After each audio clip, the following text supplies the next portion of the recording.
Un jour, Al-Hassan al-Basri se trouvait sur la route sous un soleil brûlant lorsqu'il vit un cortège funéraire transporté par seulement 4 hommes. Trouvant cela étrange, il décida de les accompagner en devenant le 5e porteur. Après l'enterrement, il interrogea ces 4 hommes et leur demanda pourquoi ils étaient si peu nombreux. Ils lui répondirent qu'ils ne connaissaient pas personnellement le défunt, mais qu'ils avaient été engagés par une vieille femme pour accomplir les rites funéraires.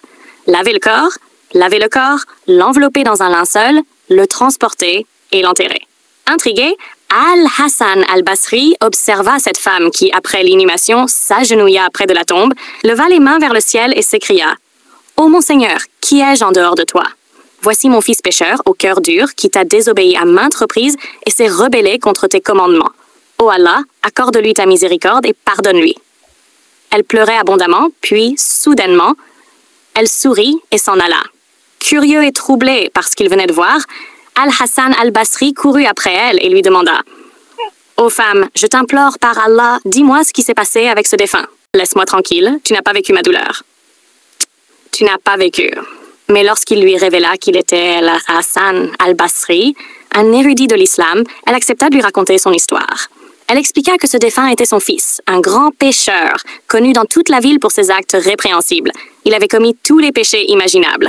Mais ce que les gens ignoraient, c'est qu'il avait fini par se repentir sincèrement avant de mourir. La mère racontait qu'au début, désespérée par la débauche de son fils, elle invoquait Allah contre lui. Mais avec le temps, elle comprit que seule une supplication sincère pouvait le ramener à la droiture.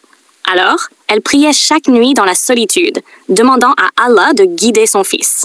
Un jour, son fils tomba gravement malade et devint alité.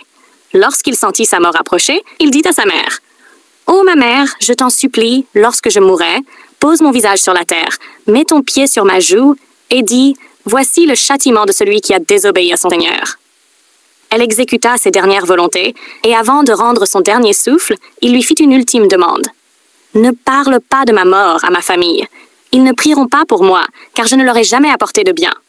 Engage 4 hommes pour m'enterrer en toute discrétion, et par Allah, reste près de ma tombe pendant un moment, jusqu'à ce qu'Allah te montre un signe. » Après l'enterrement, la mère resta donc à côté de la tombe et en pleurant, elle s'écrie à nouveau « Ô mon Seigneur, qui ai-je en dehors de toi ?»